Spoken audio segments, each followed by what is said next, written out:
I'm Erin Moriarty of 48 Hours and my weekly podcast, My Life of Crime. When running a business, HR issues can be a huge burden with wrongful termination suits, minimum wage requirements, labor regulations, and expensive HR manager salaries. It's a lot to handle. Bambee, that's BAMBEE, was created specifically for small businesses. With Bambee, HR can go from your biggest liability to your greatest strength. You could get a dedicated HR manager, craft HR policy, and maintain your compliance, all for just $99 a month. Your dedicated HR manager is available by phone, email, or real-time chat to address your needs. From onboarding to terminations, they customize your policies to fit your business and help you manage your employees day to day, all for just $99 a month. Bambee is month to month with no hidden fees. You can cancel anytime. Go to Bambee.com/48 right now to schedule your free HR audit. That's BAMBEE.com/48. Bambee.com/48 to schedule your free HR audit today. Thanks, Bambee, for partnering with this program.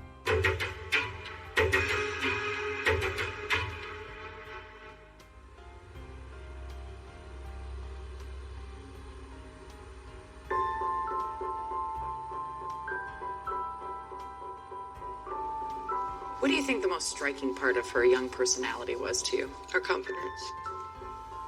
Her confidence in who she was. She could bring light to any situation. She was just full of beauty.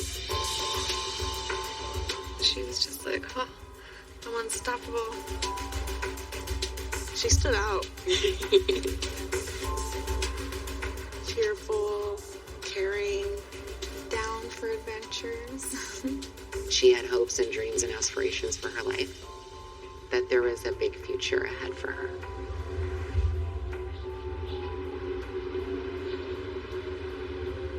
I was getting ready to go into work. Someone texted me, call the police, Nikki's gone. In the first week, I figured she was just hanging out somewhere, lost her phone or something. We started making flyers and putting up flyers. I just knew that she was being held against her will or worse. One of the first clues in this case came from 17-year-old Nikki Kuhnhausen herself. When investigators discovered messages on Snapchat, a social media platform, about someone she had met that night, a man named David Bogdanov. All right. This is Detective David Jensen with Vancouver Police, and I have with me David Bogdanov. Do I have your consent to record this conversation? Yep. I saw her walking. I walked up to her, asked her why is she walking alone in the middle of the night, and she said that she had some big fight with her boyfriend, and she's really upset, and I was just trying to be a nice guy, you know. So you're the last person to ever see her. After she left with you, no one ever saw her again. I don't know what I can tell you. David is kind. David is caring. David made everyone laugh. He was everyone's friend.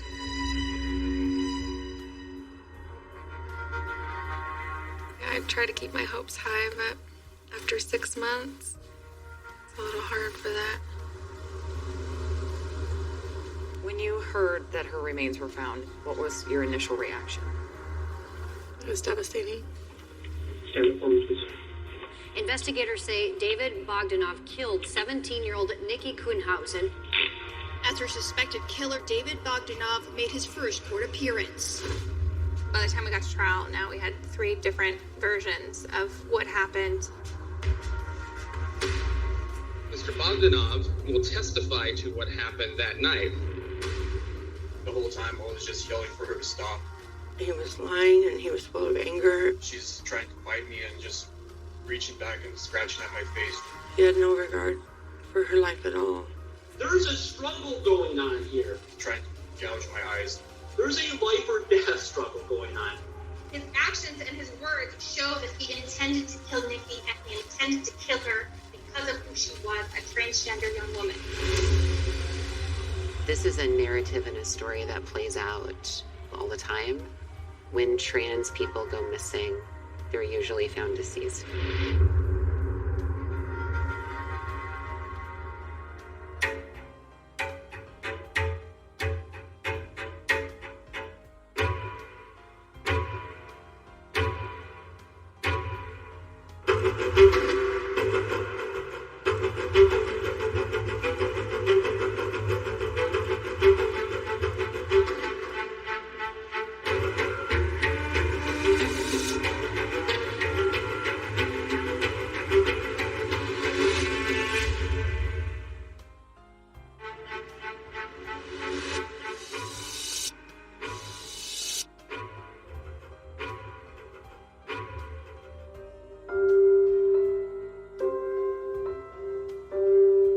Lisa Woods will never forget the day her life changed forever.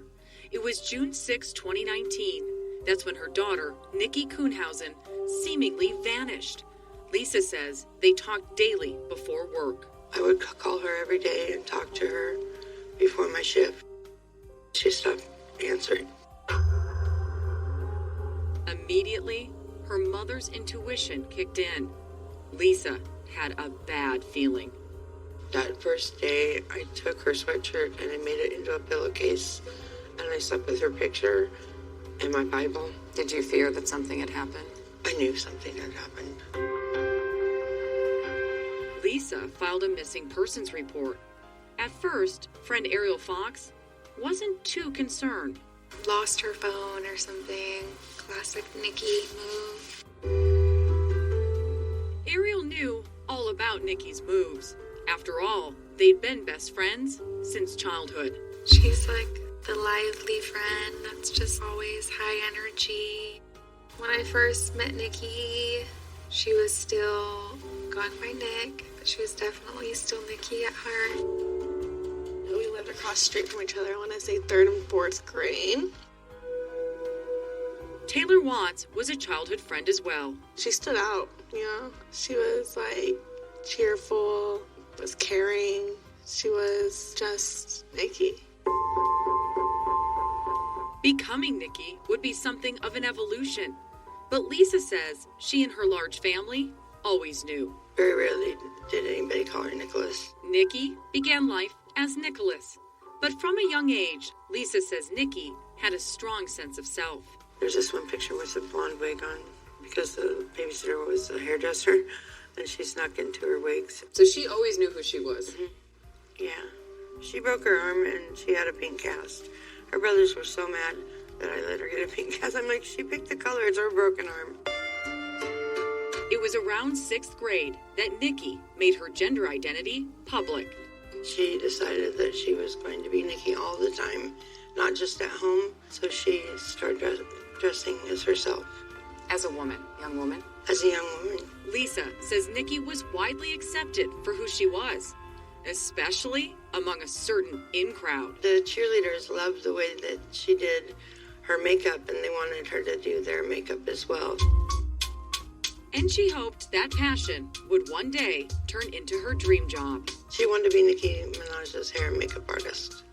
So that was her goal. Mm-hmm. Like most teens, Nikki loved to post online. One day she came home and told me, Mom, I'm Facebook famous. Especially tributes to her idol, that other Nikki. What's your name? My name Nick. Where you from? New York and this.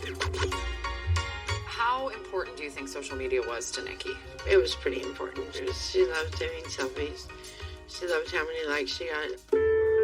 Lisa says Nikki also liked fighting for the underdog. I was called to the school on many occasions because she had been suspended for hitting someone, but it was always a situation where she was defending someone else. Nikki's parents had divorced when she was young. Mother and daughter remained close as Nikki became a teen. We would go get our nails done. We would just drive around and go by the water and walk by the water.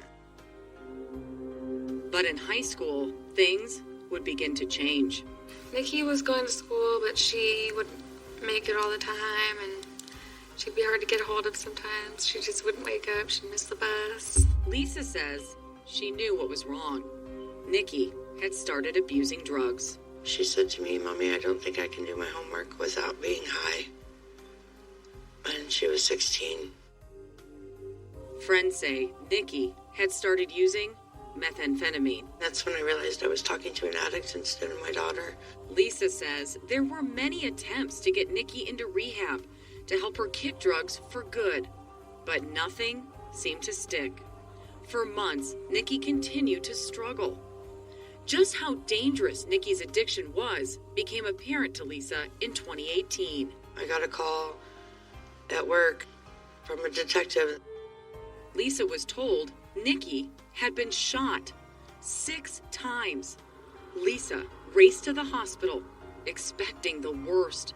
But when she arrived, she's so excited. 2 of her girlfriends were there, and she had her makeup all done. And she was sitting up laughing, and they were doing selfies. And I looked at the detective, and I'm like, "I thought you said she was shot 6 times. It was a miracle, says Lisa. None of Nikki's injuries were life-threatening. It missed every major artery in her neck, in her thigh, twice in the stomach, in her leg, and the back of her calf. Lisa says Nikki told her she was shot during a dispute over drugs. What do you think it says about Nikki? She was able to survive being shot 6 times. She was a tough cookie. Yeah. Very tough. The man responsible for Nikki's shooting was never apprehended. Lisa hoped Nikki's brush with death would serve as the inspiration for Nikki to turn her life around. And did you think, okay, we're on a different path now? I did. I mean, she knew it was a miracle. She knew. Now, a year later, Nikki was missing, and Lisa was hoping for another miracle.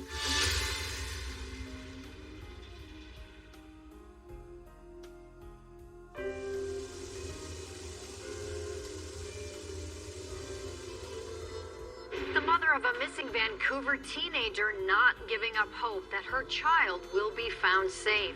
In June 2019, Lisa Woods had just one goal: finding her daughter, Nikki Kuhnhausen. All of Nikki's social media accounts had gone silent. We started making flyers. I remember there were flyers everywhere. Clark County prosecutor Kristen Arnault. You couldn't go to the grocery store without seeing that flyer. News of Nikki's disappearance in Vancouver, Washington started to get more attention. She vanished more than 2 weeks ago, and today was listed on the National Center for Missing and Exploited Children website. Police talked to Nikki's roommates and learned the last time they'd seen her was the day she vanished. Nikki was heading out the door to meet a man she'd met just hours before. But who was he?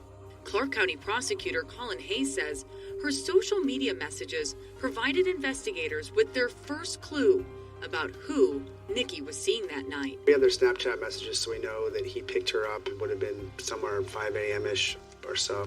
He doesn't want to pick up the crumbs. He was this man, 25-year-old David Bogdanov, who worked at his family-owned construction business.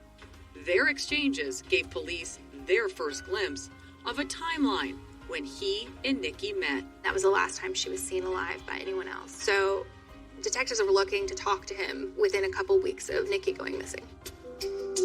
The investigators tried his home. They left cards. I think they also tried calling him, weren't able to get a hold of him. They also sent Snapchat messages. But Bogdanov did not reply. It seemed he had vanished, just like Nikki.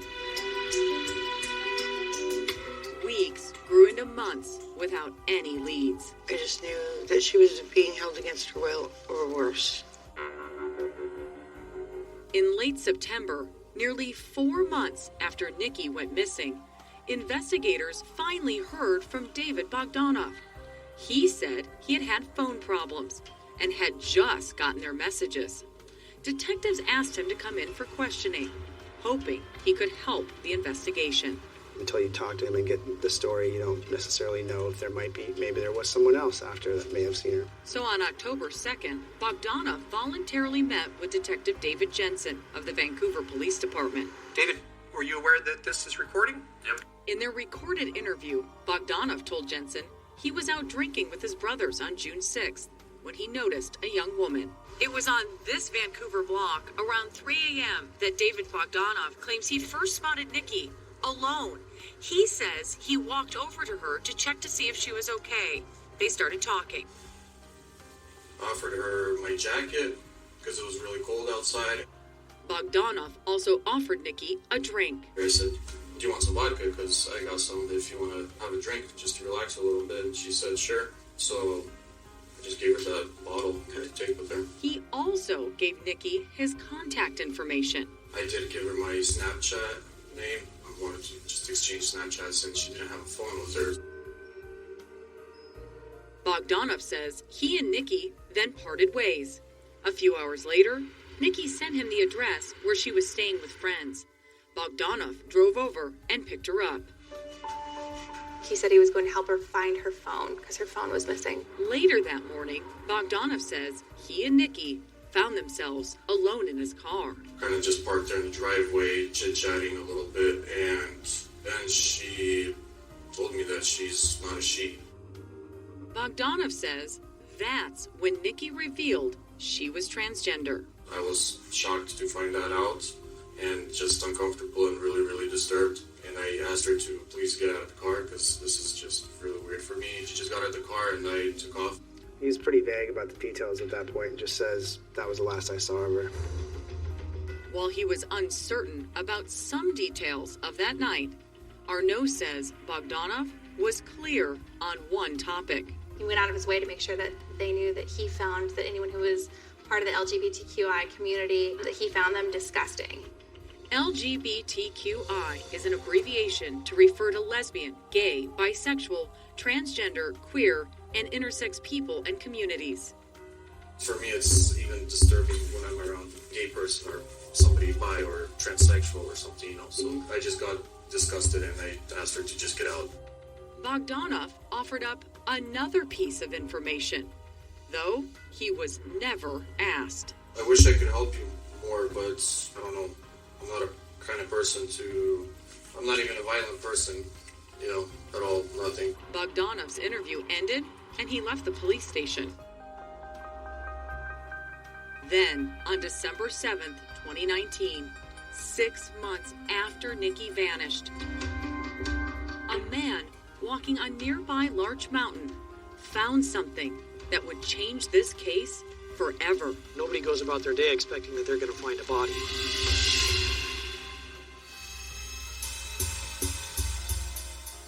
I'm Erin Moriarty, and this episode of the 48 Hours podcast is sponsored by Martha Stewart and Marley Spoon. With the Martha Stewart and Marley Spoon meal kit, you can get dishes from all over the world delivered to your door. Sign up today with code 48 and get $120 off your first 5 boxes. All meals feature fresh and premium ingredients, and they're all Martha Stewart approved. With Martha Stewart and Marley Spoon, you can make delicious meals in about 30 minutes with minimal cleanup afterward. Plus, ordering is easy, and the fully flexible subscription lets you skip, pause, or cancel anytime. If you're tired of grocery shopping and meal planning, sign up today at marleyspoon.com using code 48 for $120 off your first 5 boxes. Once again, go to marleyspoon.com and use promo code 48 to get $120 off and enjoy delicious meals from Martha Stewart every day of the week.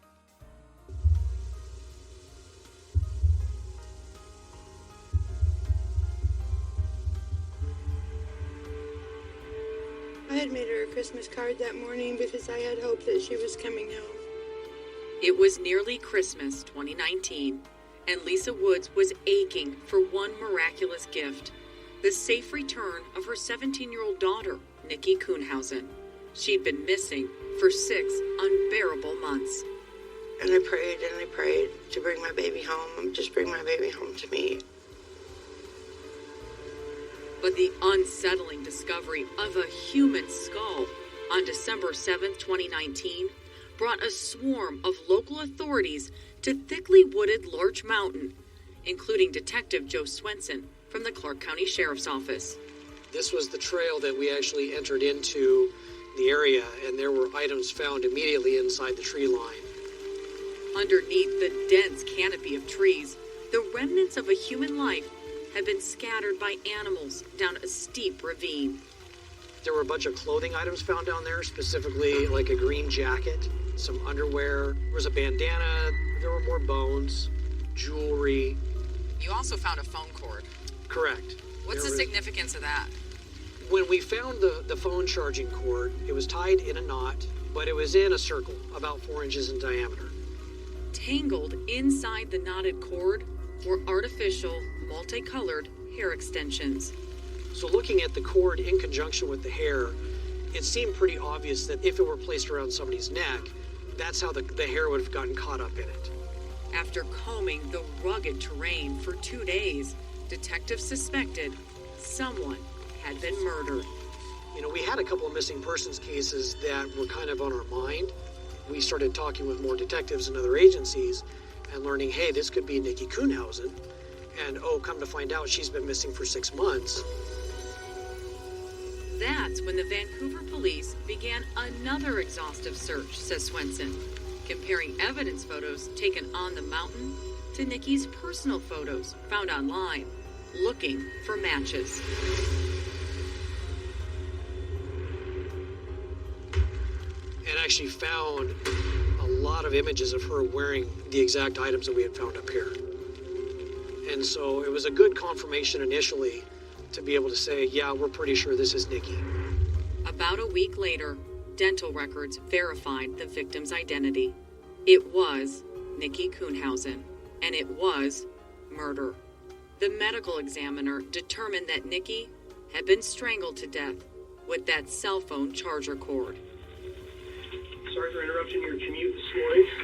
December 17th, 2019, Vancouver police detective David Jensen once again questioned the last known person to see Nikki alive, David Bogdanov. Sound like you said that you were going to go to your job site and then went to work. Yeah, you went to work. Bogdanov stuck to his story. On the morning of June 6th, after Nikki divulged she was transgender, he said he was shocked and disturbed. And that's when you're like, I'm not into this, and kicked her out of the van, sent her on her way. Bogdanov said he then drove straight to work in nearby Portland, Oregon. So at the time that we talked, I didn't have the benefit of all of your phone records, okay? But now there's been some initial analysis done. So your phone left and then went east, out past Larch Mountain.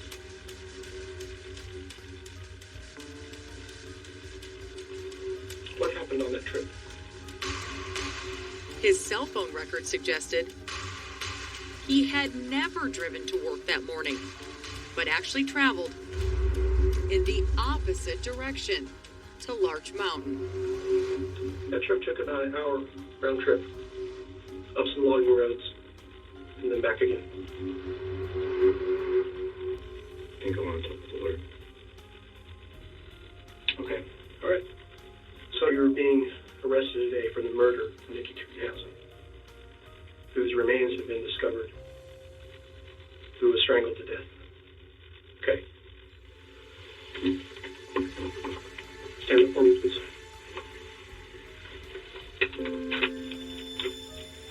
A few hours later, Detective David Jensen told Lisa they had found Nikki.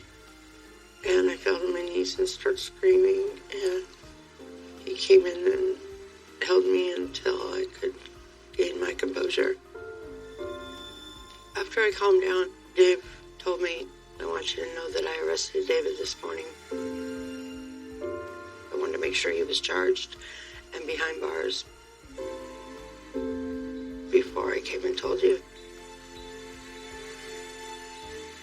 Charges were murder in the second degree and malicious harassment, which is now called hate crime in Washington. What were your first reactions when you heard he had been arrested? I mean, truthfully, I was pretty surprised.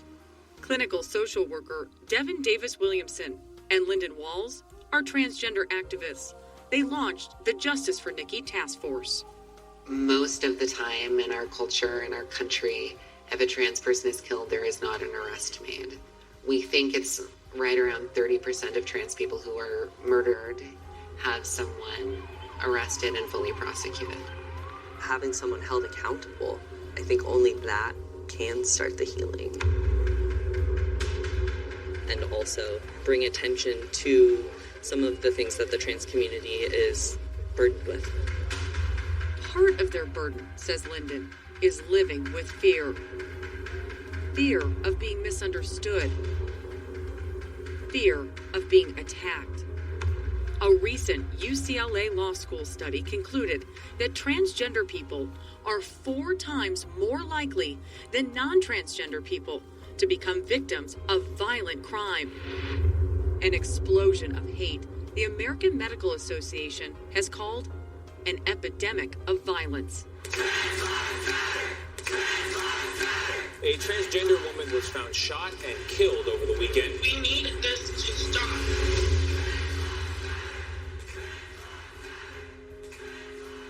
There was a vigil for her. It was really overwhelming to see how much love that the trans community had come together for my daughter. And that's where I met Devin. She helped me find focus and purpose. She told me that she was going to make sure that nobody forgot Nikki's name and that it was going to make a difference. With help from her new friends, Lisa's focus slowly shifted from the horror of facing her daughter's violent death to the hope of finding justice for her murder. Lisa was so driven to see justice and to do right for her child. And I think that's given Lisa purpose and drive to stay alive. She was a rainbow of light. She was so confident in who she was. At a press conference just days after Bogdanov's arrest, Lisa Woods became an activist. I believe this man. I believe he killed her because she was a transgender. I believe that with all my heart. By August 2021, David Bogdanov's day of reckoning was fast approaching. His murder trial was just 2 weeks away when prosecutors learned he had changed his story dramatically. You solemnly swear or affirm the testimony. And he would take the stand to tell it himself. She's jumping for my gun, and all I can think is, oh my God, I'm going to get shot right now.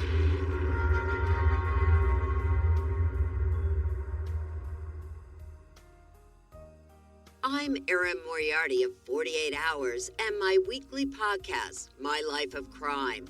When running a business, HR issues can be a huge burden with wrongful termination suits, minimum wage requirements, labor regulations, and expensive HR manager salaries. It's a lot to handle. Bambee, that's BAMBEE, was created specifically for small businesses. With Bambee, HR can go from your biggest liability to your greatest strength. You could get a dedicated HR manager, craft HR policy, and maintain your compliance, all for just $99 a month. Your dedicated HR manager is available by phone, email, or real-time chat to address your needs. From onboarding to terminations, they customize your policies to fit your business and help you manage your employees day to day, all for just $99 a month. Bambee is month to month with no hidden fees. You can cancel anytime. Go to Bambee.com/48 right now to schedule your free HR audit. That's BAMBEE.com/48. Bambee.com/48 to schedule your free HR audit today. Thanks, Bambee, for partnering with this program.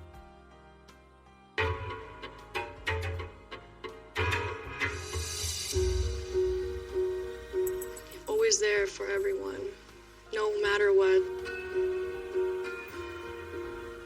Vicky Matsuk, David Bogdanov's niece, does not believe her uncle is capable of the murder he's accused of committing. He would always get along with everyone. Just days before the trial, he reassured his sister Lily. I just remember him telling us not to worry. He was ready to just face whatever is coming. And Lisa was also ready. I just prayed. I prayed for God to have his hands in it. The red light's the microphone. The court supplied a Zoom feed as the trial got underway in August 2021. Each day, family and friends rallied around Lisa, wearing pink masks to court. Please have a seat. I think sitting in a room with the man that murdered your kid is hard, impossibly hard. Now, ladies and gentlemen, please give your attention. Opening statements began with a bold claim from the defense. Our client did not strangle Nikki Kuhnhausen, causing her death because she's transgendered. Nikki Kuhnhausen is now deceased because Mr. Bogdanov had to defend himself against her attacking him and possibly killing him. But the prosecution argued that was not the case. The defendant murdered Nikki after finding out she was transgender. They insisted Nikki was the victim of a hate crime. The defendant murdered Nikki because his respect for human life was outweighed by his hatred for those who are gay and those who are transgender. The prosecution laid out its case, with experts testifying about those Snapchat exchanges leading up to the murder, and cell phone records placing Bogdanov's phone at Larch Mountain just hours later. Jurors were shown evidence found at the scene, including that phone charging cord. The defense called just one witness. The defense calls David Bogdanov. Bogdanov himself. Attorney Aaron McAleer questioned Bogdanov about his religious upbringing and his views about LGBTQI people. Yeah, I was taught that it is a sin and it's not okay. It's not David's lifestyle, but if David comes across anybody, whoever it is, there's no hate. Bogdanov told the jury what happened when he and Nikki were alone in his car. And what was Nikki doing at that point? She was smoking something out of a pipe. Bogdanov said Nikki asked him to join her in the back seat. Before he did, he said he wedged the gun he carried between the driver's seat and center console. That transitioned into us making out. There touching or anything else? Yes. Okay. Who was touching who? It was a little bit of both. At first, where was she touching you? Her. She started touching me in my private area. Bogdanov said the sexual encounter escalated quickly. And that's when he realized Nikki was transgender. Bogdanov's testimony may be disturbing to some viewers. I was in shock. I just been deceived. I freak out and I push her back and just start freaking out, saying, "You didn't tell me you're a dude," and started yelling at her to said she's a disgusting piece of crap. He said he told Nikki to get out of his car, and he said she reacted with violence. She kind of picked up her foot and tried to just kick me with her foot from the passenger side, and she just jumps up and goes towards the center console, towards my gun. I'm thinking, I just was deceived by this person, and this person's high on meth, and all I can think is, oh my God, I'm going to get shot right now. The suggestion that Nikki might have gone for the gun kind of defies logic. Bogdanov said he tried to restrain Nikki by grabbing her jacket. but the material was too slippery to get a good grip. He claims in a desperate attempt to save himself, he reached for a cell phone charging cord. I grabbed that cable and put it around her and pull her back like that and hold her from keep going forward for the gun. Bogdanov said he placed the phone cord around Nikki's arms and chest during their struggle, but as he pulled, the cord slipped up to her neck. The whole time she's trying to fight me and just reaching back and scratching at my face, trying to gouge my eyes. So, at some point, does she stop struggling? Yes. The ligature that was used to kill Nikki was a phone cord that was tied to a space of 3.97 inches, which ends up being about like this. And if you can imagine the physical sensation of having your throat constricted to a space this size and then have it triple knotted. After realizing Nikki was dead, Bogdanov said he panicked. First thing I think is I need to call the police. And then I think that they're not going to believe me. You know, I've been up all night, not sober. There's drugs in the car. There's a dead person in the back seat. At that point, I thought I need to get rid of the body. This was a very humiliating thing that happened to me. Just wanted to put this behind me, like wishing it never happened. Bogdanov said that's when he drove Nikki's body to Larch Mountain. I pulled her out of the car and there was that spot by the road. The hill just went down really steep. I just kind of pushed her down that. Then, can you tell the jury why you left the country? Bogdanov told the court he left the country just hours after killing Nikki, buying a last-minute ticket to Ukraine. I was scared, an emotional wreck. I was thinking I need to quit my drinking, and that I likely would not have been in this situation if I hadn't been drinking, and just wanted to get away.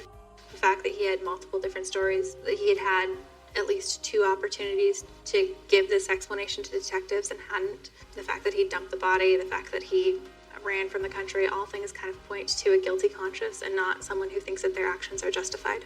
Good afternoon.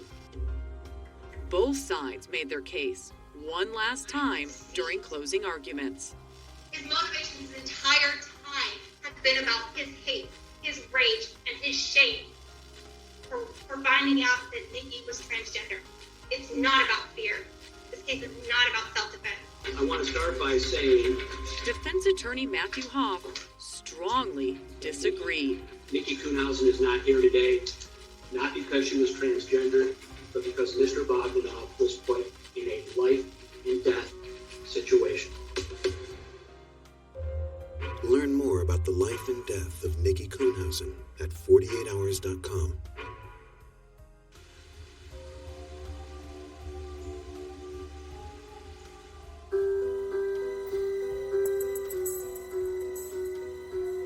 She just loved the camera, you know? Seemed like the camera liked her back. Mm-hmm. Nikki was just Nikki. She kind of led the way. I just followed. She was very empowered and very steadfast in her identity, and I think very strong, probably in a way that society struggles to handle. After 2 weeks of an emotional trial, and more than 2 years after Nikki Kuhnhausen's death, would jurors believe David Bogdanov's claim of self-defense? David is not the person that they made him out to be. David is kind. David is caring. Or the prosecution's case that he murdered Nikki after he learned she was transgender. She was so strong in her identity, and that's ultimately why she was killed. The jury deliberated for more than 2 days. We weren't sure how it was going to go. There was possibility of a hung jury. Finally, on day 3, they informed the judge they had reached a unanimous decision. We, the jury, find the above-named defendant guilty of the crime of murder in the second degree as charged in count 1. Verdict form count 2. We, the jury, find the above-named defendant guilty of the crime of malicious harassment. A hate crime in Washington. It's a win. It's a really big win. I'm just happy to get justice for Nikki's family. 2 weeks later, Lisa would ask the judge to impose the maximum sentence. See her smile, watch her graduate, see her married, or watch her married.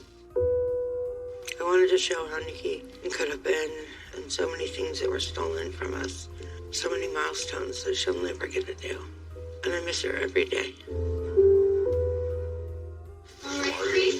Before handing down the sentence, Judge David Gregerson addressed the court, saying he was, quote, struck by the darker nature of this crime. It conjures up old childhood legends of the boogeyman, of trust gone terribly wrong. Fighting back tears, the judge continued for almost 15 minutes. And the movement towards something resembling justice may be seen as a step in the greater overall movement from darkness toward light. In this court's view, that can and should be Nikki Kuhnhausen's legacy. Bogdanov was sentenced to the maximum, 19 and a half years for Nikki's murder, with 12 concurrent months for the malicious harassment charge. I think it was appropriate in this case. It doesn't necessarily seem like a long amount of time when you think about what he took from Nikki and Nikki's family. After sentencing, family, friends, and supporters gathered outside the courtroom. She was just a baby. She was just a teenager. He took her life, and, he got the maximum, and that's what he deserves. Nikki's story has allowed us to take a giant leap forward. Lisa and Nikki's supporters have tried to find a way for her legacy to help and protect others. Finding a way to memorialize Nikki and empower other trans teenagers to pursue their dreams, I think is the next step. I want to thank Nikki's family. And that happened with the passing of legislation in Washington state, known as Nikki's Law. I'm happy to sign this bill. It's designed to prevent defendants charged with violent crimes from relying on a victim's gender identity or sexual orientation, the so-called gay or trans panic defense. Nikki's Law makes it impossible to use what's called the trans panic defense in court, where someone says that they were so out of control when they found out that someone was trans that you essentially aren't culpable for your actions. Washington is one of 16 states to pass similar legislation. Nikki's supporters hope her law will inspire even more states to follow suit. What's it like to know that your daughter's legacy, there's a law named after her? I'm glad it will help other people. I want her death to mean something to someone who may contemplate hurting another transgender person. Devin and Lyndon are proud of what they achieved with the Justice for Nikki Task Force and hope Nikki's story will help the transgender community. My hope is that this work has created a domino effect. And this will hopefully lead to other trans kids and teens having a different life outcome. As Lisa moves forward without Nikki, she carries a special reminder of her daughter, a necklace she wears every day. I just got this for my birthday from my son Alex, and he made it to put Nikki's ashes in. You always have Nikki close to your heart? Yes.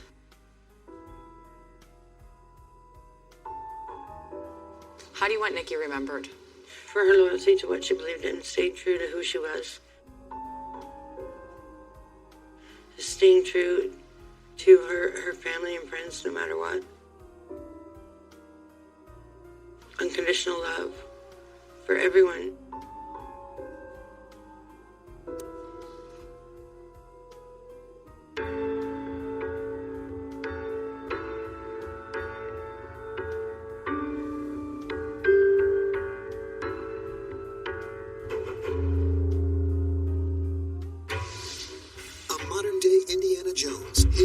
chest and left clues. If you've been brave, I give you title to the gold. But was the cost of the quest too high? This treasure hunt did claim at least 5 lives. If you could have stopped this madness, it wasn't worth it. 48 Hours, Saturday at 10/9 Central on CBS. In the new Paramount Plus original series, from Yellowstone co-creator Taylor Sheridan, comes 1883, a Yellowstone origin story. Follow the Dutton family's journey through the last of the untamed West. That is no man's land, and that's where we're heading. Starring Academy Award nominee Sam Elliott and country superstars Tim McGraw and Faith Hill.